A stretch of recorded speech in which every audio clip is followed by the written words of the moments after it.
There are 3 billion people who use Facebook and Instagram every single day.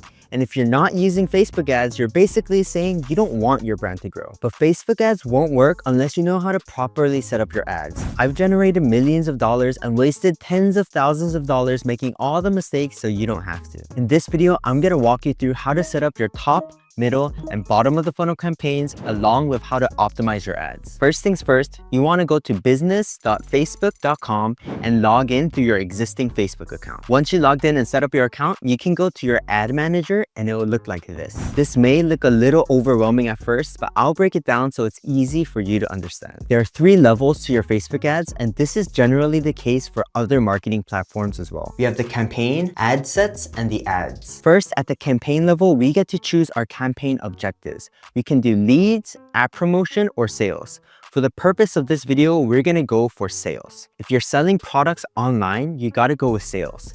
If you're trying to market your app, you can go with app promotion. And if you're trying to sell your service and trying to book a meeting, you can go with leads. If anyone's telling you to do awareness, traffic, or engagement campaigns, turn the video off. It's better for you to only have 10,000 people who see your ad but really want to buy your product or service, rather than you having 1 million people who look at your ad but nobody wanting to convert. You can turn on Advantage Plus catalog ads if you have your catalog collected, but for me, I'll turn it off. Here we come across the option to do campaign budget optimization or ad set budget optimization. I recommend that you put your budget at the ad set level. If you put it at the campaign level, Facebook will automatically distribute your ad spend based on which ad set does better. But for us, we want to test which ad creatives work. Therefore, we want to have a strict budget for each ad set for each ad so we can have a very strong amount of data to see which ad really performs well. After you clicked on ad set budget, we have an option to share our budget to other ad sets. We're gonna turn that off. Once you have done this, congratulations, you're done with setting up your first campaign. Let's go to the ad set level.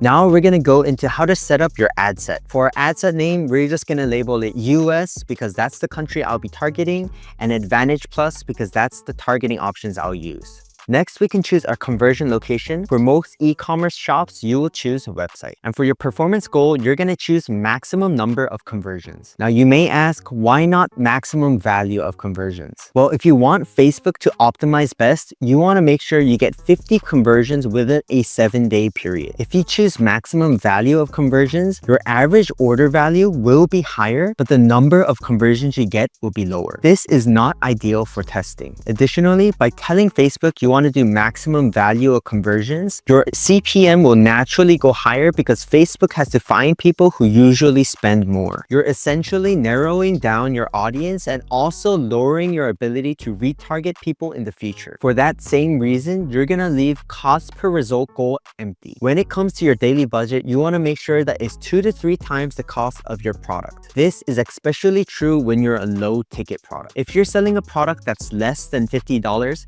you want to make sure that your minimum daily spend is at least 2 to 3 times the cost of the product. If you're selling a mid-ticket product, meaning your product cost is around $50 to $200, you should make sure that your minimum daily spend is at least 1 to 2 times the price of your product. Lastly, if you're selling a high-ticket product, meaning your product costs more than $200, you want to make sure that your minimum daily spend is at least 0.5 to 1 times the price of your product. But this rule of thumb is only for testing. As we get data and as we find winners, you want to make sure that you scale your ads as long as you're above break-even point. You also don't want to set up an end date unless you have a specific campaign period. If you set up an end date for your ad set, but you find out it's doing very well, what you're gonna have to do is turn that end date off, and this will reset the learning for your ad set. And that is something you don't want to do. Now, here comes your audience settings. This is the area where most people struggle. When it comes to your location, you just want to choose the country that you are marketing to. For this example, we're gonna select the United States. You can also choose your age settings here, but I recommend not touching it at all because you might think that your target audience is women in their 30s, but you might find out that the people who buy are actually women in their 50s. You'll be shocked how many brands I've seen who think that their target audience is A, when in reality it's actually B. Additionally, here in the testing phase, you want to make sure your settings are as broad as possible so Meta does the targeting for you. The only thing that you can touch just to make sure you're not wasting any money is language. You don't want your ads being shown to people who can't even even speak English. But there's one critical thing that you need to adjust for your settings, and that will be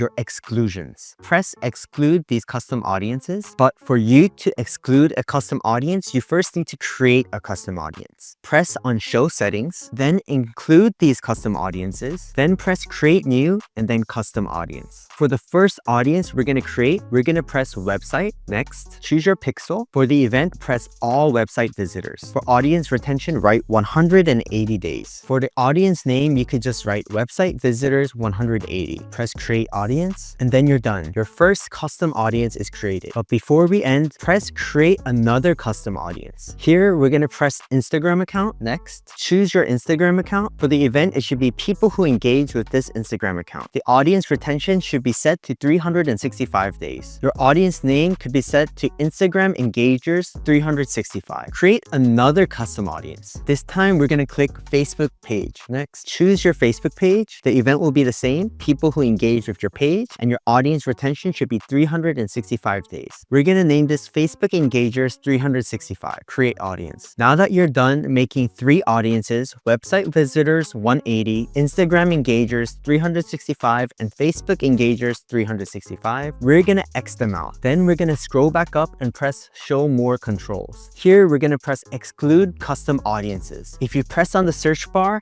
the 3 custom audiences you just generated will show up. Once you click them all, your audience setting for top of funnel is done. And when it comes to placements, you can leave it as it is. You might think that your ad works best on Instagram, but you'll be surprised how many high ROAS purchases you can find on placements you didn't expect. Now that we're done setting up our top of funnel ad set, we're gonna go into our ad level. I'm just gonna name this top of funnel video 1. Select the correct Facebook and Instagram account. You don't want a situation where you're advertising your product on a different brand's Instagram account. Then you scroll down to ad setup. Make sure it's toggled under manual upload, single image or video. Don't worry about multi-advertiser ads. It doesn't really make a difference. Now, when you're choosing your URL destination, make sure that you're putting in the URL for your product page and not your homepage. You want to minimize the number of clicks that your buyer has to go through in order to buy your product. Now choose your ad creative. For top of funnel ads, you have a variety of ads that you can go through. At the top of funnel, you have a lot of variety on the kind of ads that you can run. Ideally, you want to pinpoint the problems that your target audience has and why your product is the solution to that problem. For first ad, we're just going to go with a simple USP ad. Make sure that you upload different size variations for your ad. Now that we've come to the text level, you can write your primary text, your headline, and your description. For your call to action, make sure you don't forget to switch it to shop now. Make sure you toggle off all of the Advantage Plus creative enhancements. Once you have done that, you are done setting up your first top of funnel ad. You can finally press publish. But you don't only want one ad to be running. You always want to be testing what ad works best. So what we're going to do is go to ad sets and press duplicate. This will duplicate your whole ad set with the same settings and the same ad. Go to your duplicate ad set and press ads. Here you want to upload a different video. I suggest testing your hook. By doing this, you can properly A/B test your creatives. Press publish, and then now you're done with your top of funnel ads. Once you press publish, now you have one campaign with 2 ad sets with 1 creative in each ad set, so you can properly A/B test your top of funnel creatives. Now that you have your top of funnel ads running, let's set up our middle of funnel campaign. Now, why do you need a middle of funnel campaign?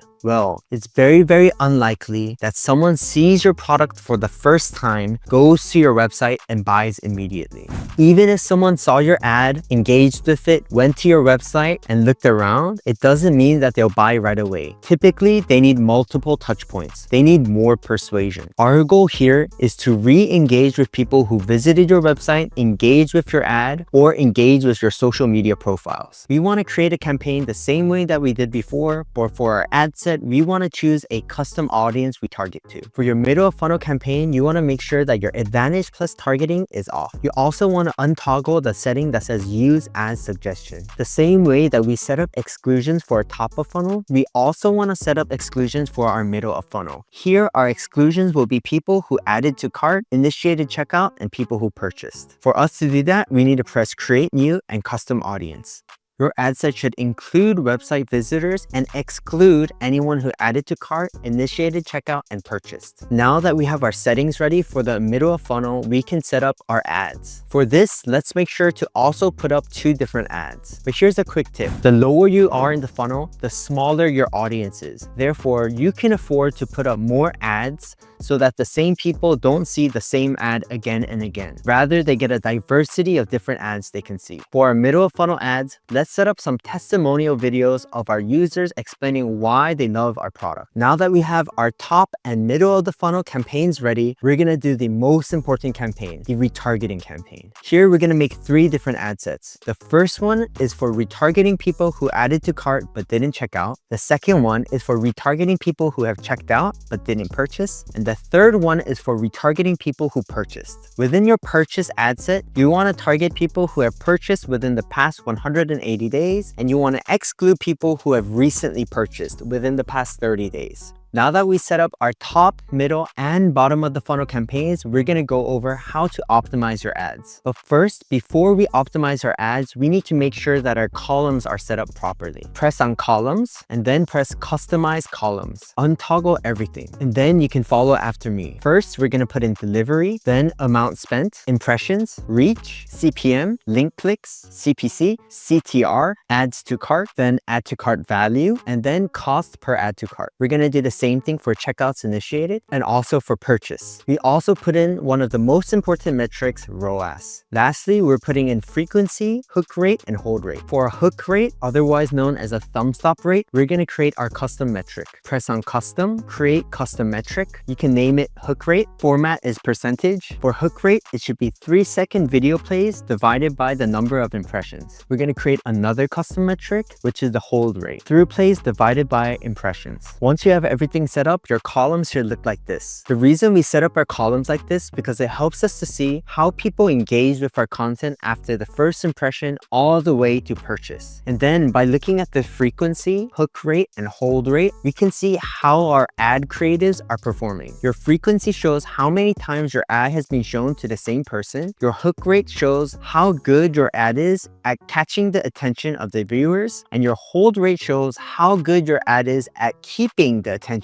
of your viewers. Now we can get into optimization. Optimization is the process of making ongoing adjustments to your ads, targeting, and budget so Meta can deliver more conversions at a lower cost over time. For us to see which ads are doing well, we need to see which ads have a strong performance in bringing in new customers by seeing their cost per purchase. I like to see cost per purchase first because it gives me a better indication on if spending more will bring in more conversions. Because some ads may have a high ROAS, but it could just be that the ROAS is high because there was one customer who just spent a lot of money. Our attention at the beginning should be getting the most customers for the lowest ad spend. After running your ads for 3 to 4 days, you will be able to see which ad is doing well. If you have a winning ad, you can increase the budget for 20% every few days. If you see that your ad is doing consistently well for a week, you should make variations of that ad and try to find out what aspect of the ad is making it do well and double down on it. Now, don't worry, I know some of your ads won't generate any sales at all. Thankfully, you have your middle and bottom of the funnel set up. For the people who watched your ad but didn't add to cart, they'll be captured by your middle of funnel campaign. And for the people who added to cart and checked out, they'll be caught at the bottom of your funnel. Lastly, it's not just good enough to set up your campaigns and end it there. You want to gather insights from the data that you're getting. You should know what aspect of your creative is working well and who your target audience is by the end of your testing phase. You can utilize the insights that you get to revamp your website and maybe even change up your branding. Once you repeat this process multiple times, you'll really start to understand the basics of Facebook ads.